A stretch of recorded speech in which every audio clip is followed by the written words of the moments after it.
আসসালামু আলাইকুম। কেমন আছেন সবাই? আলহামদুলিল্লাহ আমরা সবাই ভালো আছি।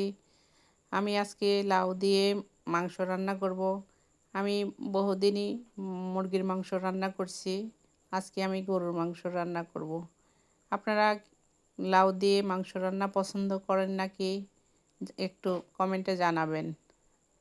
লাউ দিয়ে মাংস রান্না করলে আমাদের কাছে বেশ মজাই লাগে।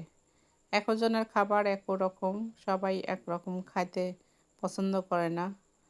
একজনের রুচি একরকম। আমি নতুনদের জন্য ভিডিও করি। নতুনরা আমার ভিডিও দেখে যদি সামান্য উপকার পায় তাহলে আমি এটুকুই ধন্য। আমি লাউগুলো বড় বড় করেই কেটে নিলাম, বেশি ছোট করলাম না। যেহেতু মাংস সিদ্ধ হতে সময় লাগে, এর জন্য লাউটা একটু বড় করেই কেটে নেওয়া হয়েছে। অনেক নতুন রাঁধুনি আছে, দেখা যায় যে অনেক কিছুই করতে পারে না। এখন আমাদের যেটুক সেটুক আমরা করে দেখানোর চেষ্টা করি। এখান থেকে যদি একজনও যদি আমার ভিডিও দেখে সামান্য উপকার পায়, এতে আমার সার্থক। আমার চেয়ে অনেকেই অনেক কিছুই ভালো পারে, আমি হয়তো তার মতো করতে পারি না। তো সবাই একরকম না। যেটা আমি পারি না সেটা অন্যজনের কাছে শিখি, আমি যেটা পারি অন্যজনকে সেটা শেখানোর চেষ্টা করি। সব কিছুই তাই, কেউ আগে থেকেই শিখে আসে না।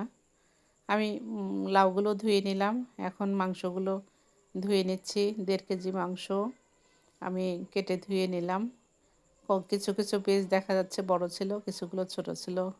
আমি হলুদ, লবণ, মরিচ, তেল, পেঁয়াজ সব কিছুই দিয়ে নিলাম। এটা আর দেখানোর কি আছে, সবাই তো জানেই যে কি মশলা লাগে মাংসে। তো যার যার স্বাদ মতো সে মশলা দিয়ে নেবেন।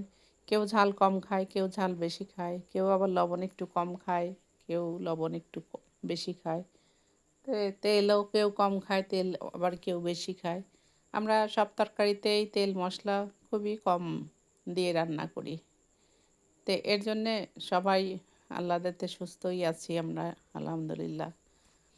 তো এখন বেশি তেল চর্বি, এমনিতেই গরম, বেশি তেল মশলা খাওয়াটা শরীরের জন্যেও অনেক ক্ষতিকর। আর প্রত্যেকটা পরিবারে তো ডায়াবেটিস রোগী আছেই।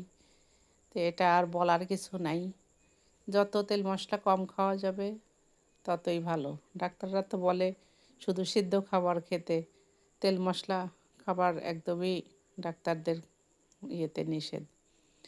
তা আমি প্রেসার কুকারে দিয়ে দিয়েছিলাম, সিদ্ধ হয়ে গেছে। আমি কড়াইতে ঢেলে দিলাম। সামান্য একটু জিরার গুঁড়া আর মশলার গুঁড়া দিয়ে দিলাম। আমার এখন তরকারি হয়ে গেছে। আমি বাটি বেড়ে নিলাম। দেখেন কেমন হয়েছে লাউ দিয়ে মাংস রান্না। অবশ্যই আপনারা একদিন করে খেয়ে দেখবেন। আমাদের কাছে তো অনেক ভালোই লাগে। আমি প্লেটে নিয়ে নিলাম। খুবই সুন্দর হয়েছে, খুবই মজা হয়েছে।